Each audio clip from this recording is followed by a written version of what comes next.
Vous êtes à la recherche d'applications pour améliorer votre PC? Ça tombe bien, aujourd'hui 6 applications, 3 sur Windows, 3 sur macOS, c'est parti! Sur macOS, quand vous voulez télécharger l'installeur pour mettre à jour votre PC ou pour créer une clé USB bootable, vous devez en général passer par le site d'Apple qui vous fait soit passer par l'App Store, soit par un programme d'installation pour les versions plus anciennes. Et là, plusieurs problèmes se posent. C'est assez fastidieux d'aller chercher le lien sur le site d'Apple. Vous êtes limité à certaines versions de macOS et seulement les dernières sous-versions. Et vous êtes également limité aux versions compatibles avec le PC depuis lequel vous le téléchargez, ce qui est assez embêtant quand on cherche une version pour un PC plus ancien. Genre le vieux PC NEC avec le corps de duo que j'ai essayé d'Hackintosh.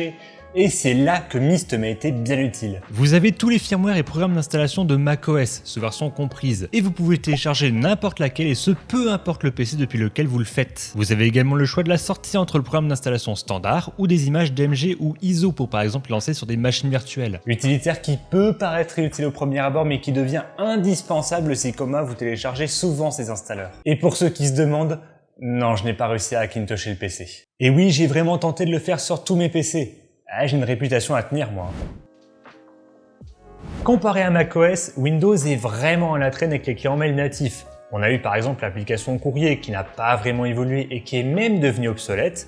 On a également Outlook, beaucoup trop chargé pour ce que j'en fais. Et plus récemment, un nouvel Outlook qui viendra d'ailleurs remplacer l'application Courrier dans les prochaines versions de Windows, qui n'est d'autre que la version web d'Outlook avec du multi-compte. WinOmail n'est rien d'autre que le client mail que Microsoft aurait dû faire depuis longtemps. Un client mail simple et cohérent avec le design de Windows 11. Je ne vais pas vous faire l'affront de vous expliquer comment fonctionne un client mail, j'ai cependant 3 défauts qui m'obligent à attendre avant de l'utiliser et de vous le conseiller pleinement. Pas de version française à l'heure actuelle, personnellement ce n'est pas rédhibitoire. Pas de calendrier sur l'application, actuellement je n'ai pas trouvé de client de calendrier qui me convient, ce qui fait que je vais me limiter à celui du nouvel Outlook. Et plus globalement, l'application n'est pas encore terminée, ça se voit avec les comptes qu'on ne peut pas ajouter et le nombre de paramètres grisés. Bref, un projet très prometteur, hâte de voir quand il sera terminé. Véritable couteau suisse du système à la pomme, Onyx permet de gérer votre système en profondeur. Vous avez pour commencer un mode maintenance qui va nettoyer votre système à l'instar de Dism que j'avais présenté dans le premier épisode. L'onglet utilitaire regroupe des opérations et raccourcis bien pratiques comme la vérification du système de fichiers, la création et la gestion des instantanés, des raccourcis vers des applications cachées ou encore planifier le démarrage ou l'arrêt de votre PC. L'onglet fichiers permet comme son nom l'indique de gérer ces fichiers, comme les masquer ou les effacer. L'onglet sécurité vous offre une visibilité des éléments de sécurité activés ou non. L'onglet recherche ressemble à Everything que j'avais déjà présenté dans le dernier épisode, c'est-à-dire une recherche ultra rapide. Et pour finir, l'onglet paramètres regroupe des paramètres de macOS et des paramètres plus avancés. Un bon point de l'application est la bonne explication de chaque outil présent.